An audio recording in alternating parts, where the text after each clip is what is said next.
Ibu-ibu yang kekasih dalam Tuhan, mari kita mulai ibadah kita pada saat ini. Pertolongan kepada kita sekalian dalam ibadah saat ini.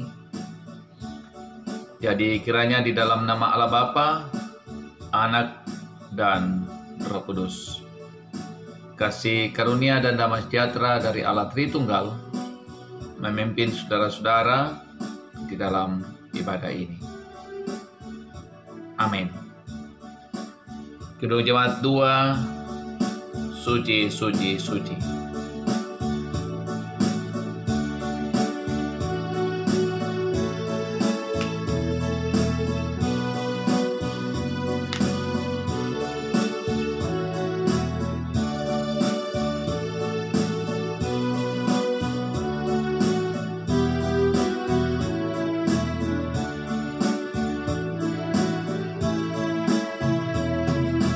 Suci, suci, suci, Tuhan Maha Kuasa, Dikau kami puji di pagi yang teduh.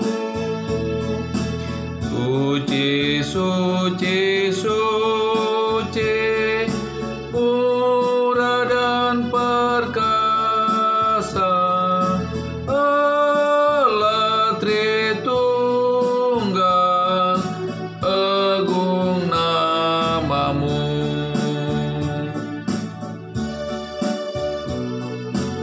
Ayat yang keempat, suci, suci, suci Tuhan Maha Kuasa.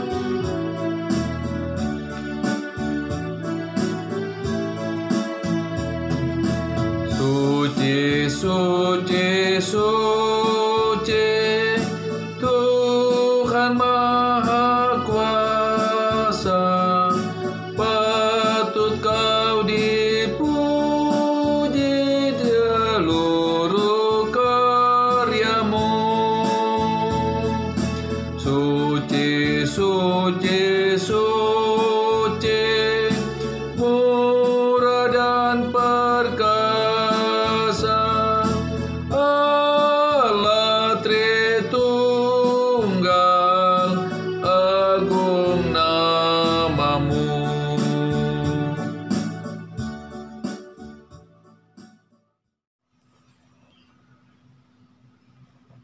Saudara-saudara yang kekasih, ibu-ibu yang kekasih dalam Tuhan, puji dan syukur kepada Tuhan, Sang Pemilik kehidupan, atas kasih dan cinta Tuhan yang boleh kita alami dalam kehidupan, baik pribadi maupun dalam kehidupan rumah tangga dan dalam persekutuan.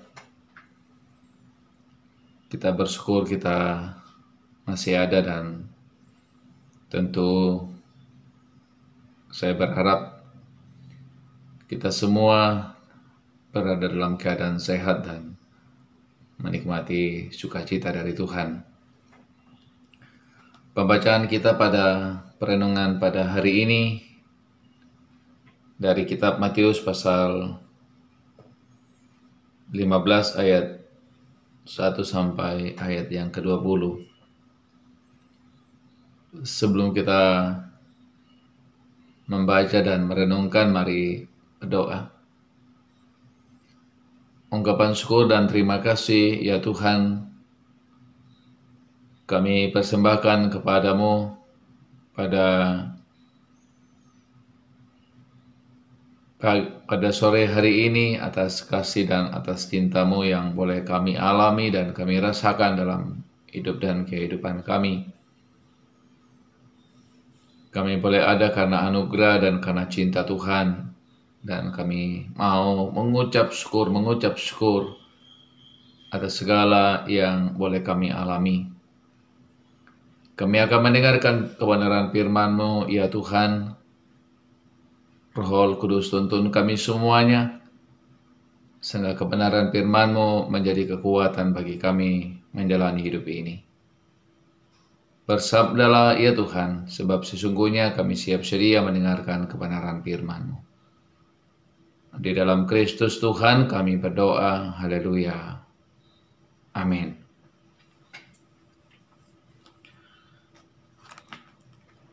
Matius pasal 15 ayat 1 sampai 20. Kemudian datanglah beberapa orang Farisi dan ahli Taurat dari Yerusalem kepada Yesus dan berkata, "Mengapa murid-muridmu melanggar adat istiadat nenek moyang kita? Mereka tidak membasuh tangan sebelum makan." Tetapi jawab Yesus kepada mereka, "Mengapa kamu pun melanggar perintah Allah demi adat istiadat nenek moyangmu?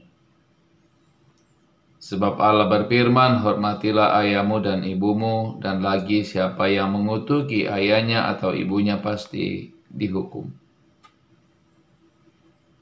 Tetapi kamu berkata, barang siapa berkata kepada bapaknya atau kepada ibunya, apa yang ada padaku, yang dapat dipergunakan untuk pemeliharaanmu, sudah digunakan untuk persembahan kepada Allah. Orang itu tidak wajib lagi menghormati bapaknya atau ibunya. Dengan demikian firman Allah kamu nyatakan tidak berlaku demi adat istiadatmu sendiri. Hai orang-orang munafik, benarlah nubuat Nabi Yesaya tentang kamu. Bangsa ini memuliakan aku dengan bibirnya, padahal hatinya jauh daripadaku. Percuma mereka beribadah kepadaku, sedangkan ajaran yang mereka ajarkan ialah perintah manusia. Lalu Yesus memanggil orang banyak dan berkata kepada mereka, dengar dan camkanlah, bukan yang masuk ke dalam mulut yang menajiskan orang, melainkan yang keluar dari mulut, itulah yang menajiskan orang. Maka datanglah murid-muridnya dan bertanya kepadanya, engkau tahu bahwa perkataanmu telah menjadi batu sandungan bagi orang Farisi. Jawab Yesus, setiap tanaman yang tidak ditanam oleh Bapakku yang di sorga akan dicabut dengan akar-akarnya. Biarkanlah mereka orang buta yang menuntun orang buta. Jika orang buta menuntun orang buta, pasti keduanya jatuh ke dalam lubang. Lalu Petrus berkata kepadanya, jelaskanlah perumpamaan itu kepada kami. Jawab Yesus, kamu pun belum dapat memahaminya. Tidak tahukah kamu bahwa segala sesuatu yang masuk ke dalam mulut turun ke dalam perut lalu dibuang ke jamban? Tapi apa yang keluar dari mulut berasal dari hati, dan itulah yang menajiskan orang. Karena dari hati timbul segala pikiran jahat, pembunuhan, persinahan, percabulan, pencurian, sumpah palsu, dan hujat. Itulah yang menajiskan orang, tapi makanan dengan tangan yang tidak dibasuh tidak menajiskan orang. Demikian kebenaran firman Tuhan, saudara-saudara. Berbahagia kita ketika kita mendengarkan firman Tuhan dan melakukan dalam kehidupan kita setiap saat. Saudara-saudara yang kekasih dalam Tuhan, saya ingin memulai dengan bagian ayat yang ke-8 dan ke-9. Bangsa ini memuliakan aku dengan bibirnya, padahal hatinya jauh daripadaku. Percuma mereka beribadah kepadaku, sedangkan ajaran mereka ajarkan ialah perintah manusia. Saudara-saudara yang kekasih dalam Tuhan, hal yang pertama, 3 hal yang kita ingin renungkan dari pembacaan kita pada hari ini. Pertama, saudara-saudaraku yang salam Tuhan, orang Yahudi adalah orang yang sangat taat kepada adat istiadat mereka. Namun saudara-saudara, adat istiadat Yahudi biasa kemudian dilegitimasi sebagai bagian dari perintah Allah. Dan saudara-saudara, ahli-ahli Taurat, orang Farisi sangat dengan ketat menjaga agar adat istiadat yang ada di tengah-tengah kehidupan mereka tidak dilanggar. Dan siapa yang melanggar adat istiadat dianggap kaum Farisi, ahli-ahli Taurat, pemimpin-pemimpin agama sebagai pelanggaran kepada hukum Allah. Nah, saudara-saudaraku yang kekasih dalam Tuhan, ternyata bagi Yesus tidaklah demikian. Adat istiadat tetap adat istiadat, dan perintah Allah adalah perintah Allah. Nah, saudara-saudara yang kasih dalam Tuhan, tentu Yesus menghargai adat istiadat yang ada. Yesus kemudian tidak ingin untuk kemudian menyediakan adat istiadat. Tapi bagi Yesus adat istiadat itu harus kemudian menjadi sebuah sarana untuk kemudian memuliakan Tuhan. Dan bukan adat istiadat dipakai hanya dalam rangka melegitimasi kekuasaan, baik secara agama maupun secara kedudukan dan politis. Nah, saudara-saudaraku yang salam Tuhan, orang-orang Yahudi melakukan adat istiadat dengan ketat, tapi merasa bahwa mereka juga memuliakan Tuhan dengan perilaku-perilaku yang kemudian mereka lakukan. Dan Yesus mengatakan, kamu sesungguhnya tidak memuliakan Tuhan, tapi kamu kemudian hanya memuliakan Tuhan dengan bibir, tapi hati tidak. Nah, saudara-saudaraku yang salam Tuhan, setiap suku, setiap kita punya adat istiadat. Orang Jawa punya adat istiadat, orang Manado punya adat istiadat, orang Ambon punya adat istiadat, dan kita sebagai orang Toraja punya adat istiadat.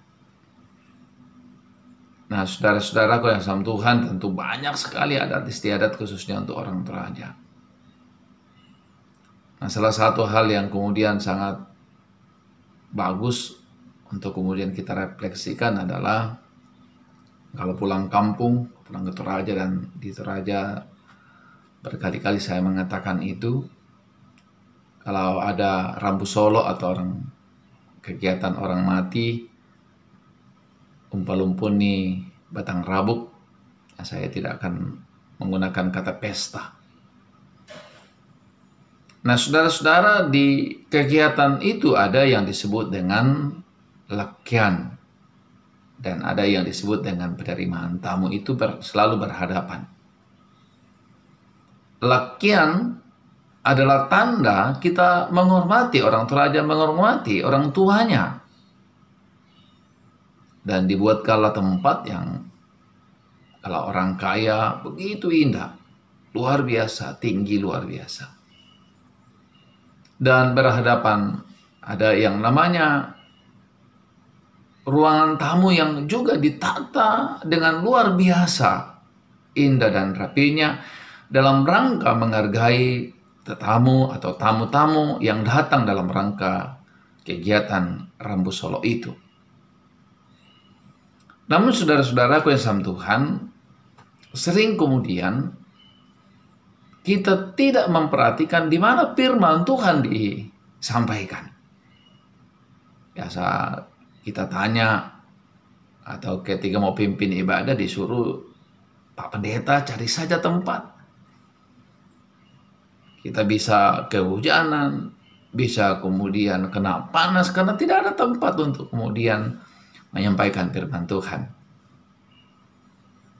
Nah, saudara-saudaraku yang sama Tuhan, padahal pusat dari kegiatan yang kemudian kita lakukan sesungguhnya ibadah. Ibadah kepada Tuhan agar semua kegiatan yang dilakukan dalam rangka kegiatan Rabu Solo adalah kegiatan yang memuliakan Tuhan dan diberkati Tuhan. Tapi sering saudara-saudara yang sama Tuhan, tempat untuk memberitakan firman Tuhan tidak pernah kemudian mendapatkan perhatian dari keluarga. Saya kira ini perlu direnungkan saudara-saudara kalau pulang kampung atau melaksanakan kegiatan seperti itu, ya sampaikan keluarga. Yang harus dibangun dulu adalah tempatnya Mas Reja, tempatnya firman Tuhan disampaikan. Jadi saudara-saudara, kesam Tuhan, adat istiadat adalah anugerah Tuhan bagi kita. Anugerah Tuhan bagi suku-suku bangsa, anugerah Tuhan bagi orang Toraja. Itu adalah kekayaan yang luar biasa. Dan karena itu saudara-saudara, adat istiadat harus memuliakan Tuhan. Sehingga kemudian adat istiadat kita menjadi berkat bagi kita dan berkat bagi sesama. Yang kedua saudara-saudaraku yang sama Tuhan, ayat yang ke-11 lalu kemudian disambung oleh Tuhan Yesus di ayat yang di bawah. Dengar dan camkan, bukan yang masuk ke dalam mulut menajiskan orang, melainkan keluar dari mulut itu yang menajiskan orang. Saudara-saudaraku yang sama Tuhan, ini berbicara makanan, dan walaupun tidak terlalu ini untuk kemudian menghubungkan dengan seluruh makanan yang boleh dimakan, tapi paling tidak ayat ini ingin menggambarkan bagi kita saudara-saudaraku yang kasih dalam Tuhan, apa yang paling penting dalam hidup ini. Saudara-saudara yang kasih dalam Tuhan, Yesus mengajarkan bagi kita bahwa penting untuk kemudian memperhatikan makanan, apa yang dimakan dalam rangka kesehatan. Tapi bukan itu yang menentukan sebuah haram atau najis. Yesus ingin kemudian memberikan petunjuk bagi kita lebih jauh bahwa sesungguhnya kita tidak hanya berbicara tentang makan halal dan haram, najis dan tidak najis. Tapi kita bicara tentang hal yang lebih jauh, lebih tinggi, yaitu bagaimana kemudian hati kita yang kemudian melahirkan sesuatu yang jauh lebih luar biasa. Saudara-saudara, kalau tidak makan najis dan tidak makan makanan haram, tapi yang ada dalam hati kita hanya kejahatan, yang ada dalam hati kita adalah pikiran zina, percabulan, pencurian, sumpah palsu, hujat, caci maki, selalu mencaci maki orang. Sesungguhnya bagi Yesus itu jauh lebih kotor daripada hanya tidak sekedar makanan-makanan yang kemudian dibicarakan. Orang tidak makan makanan haram, tapi kata-kata kotor, kata-kata sumpah, kata-kata hujat, caci maki, amarah, itu jauh lebih penting untuk diperhatikan, karena semua itu bagi Yesus adalah sesuatu yang timbul dari hati kita. Kalau sekedar makanan masuk dalam mulut, keluar, masuk dalam jamban dan dibuang. Tapi kalau yang dari hati, itu yang kemudian melahirkan banyak sekali kejahatan. Kejahatan yang kemudian merusak relasi-relasi dengan sesama dan juga kemudian relasi-relasi dengan Tuhan. Yang ketiga saudara-saudaraku yang sama Tuhan, ayat yang ke-14, biarkan mereka orang buta yang menuntun orang buta. Jika orang buta menuntun orang buta, pasti keduanya jatuh ke dalam lubang. Saudara-saudara yang kekasih dalam Tuhan, ini ditunjukkan kepada ahli Taurat, orang Farisi, pemimpin-pemimpin agama Yahudi. Yang bagi Yesus mereka adalah orang-orang yang buta. Karena mereka sesungguhnya hanya mengajarkan tentang adat istiadat, tapi tidak mengajarkan tentang kebenaran firman Tuhan. Dan bagi Yesus orang buta selalu kemudian, kalau orang buta diikuti maka kita masuk ke dalam lubang. Saudara, tentu keteladanan jauh lebih penting daripada kata-kata. Kata-kata bisa kemudian kita atur sedemikian rupa. Ya, kalau misalnya di dunia politik, orang bisa kemudian membuat visi misi, membuat kata-kata yang indah, agar kemudian orang tertarik. Tapi saudara-saudaraku yang sama Tuhan, sekali lagi kata-kata bisa dibuat. Kata-kata bisa dipelajari. Mengungkapkan sesuatu bisa dipelajari agar kemudian orang tertarik dengan apa yang kemudian kita ucapkan. Tapi saudara-saudara, keteladanan itu berangkat dari hati. Dan itu yang kemudian disebut dengan integritas kita. Apa itu dipokada, apa yang disampaikan, itu juga yang dilakukan. Dan itu jauh dampaknya, jauh lebih luar biasa daripada hanya sekedar kata-kata. Dan Yesus ingin mengajarkan bagi kita, saudara, berkata-kata iya, iya. Karena menyampaikan firman Tuhan, menyapa orang dengan kata-kata. Tapi Yesus sekali lagi ingin membuat kita orang-orang percaya kepadanya, kehidupan kita jauh lebih luar biasa dari sekedar kata-kata. Harus ada tindakan, harus ada perbuatan yang kemudian dampaknya jauh berpengaruh daripada sekedar kata-kata.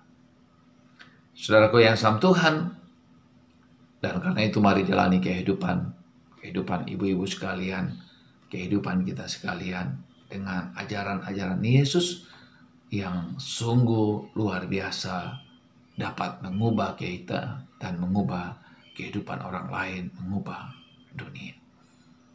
Tuhan memberkati, menolong dan menopang ibu-ibu sekalian. Amin. Kita akan memberikan persembahan ungkapan syukur kita kepada Tuhan sambil memberi persembahan atau janji iman. Kita menyanyi berlimpah sukacita di hatiku.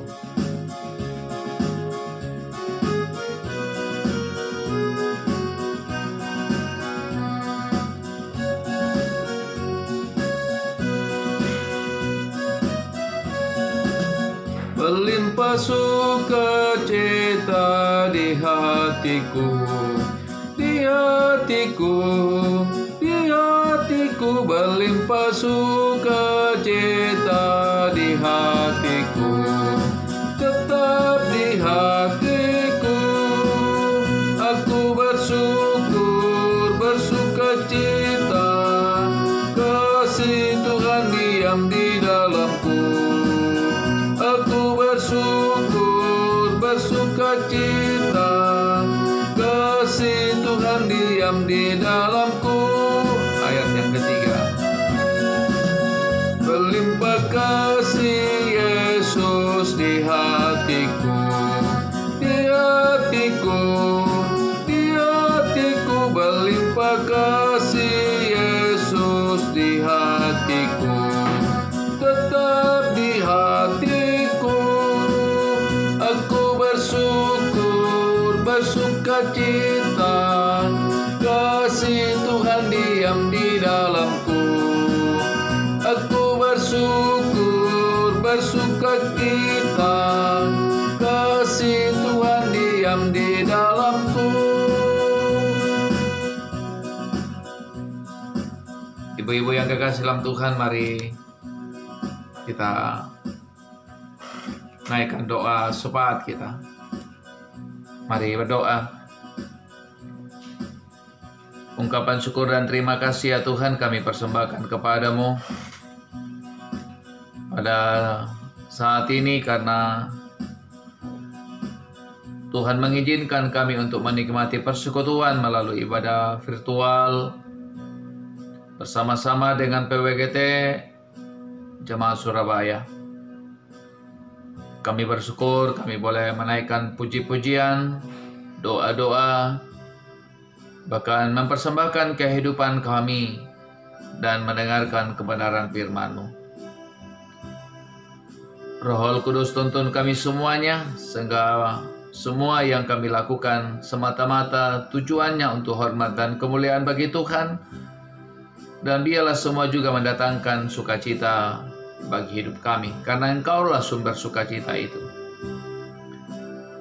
Tuhan, Engkau memberkati PWGT yang ada di jemaat ini, memberkati seluruh pengurus, penasehat, dan seluruh PWGT yang ada.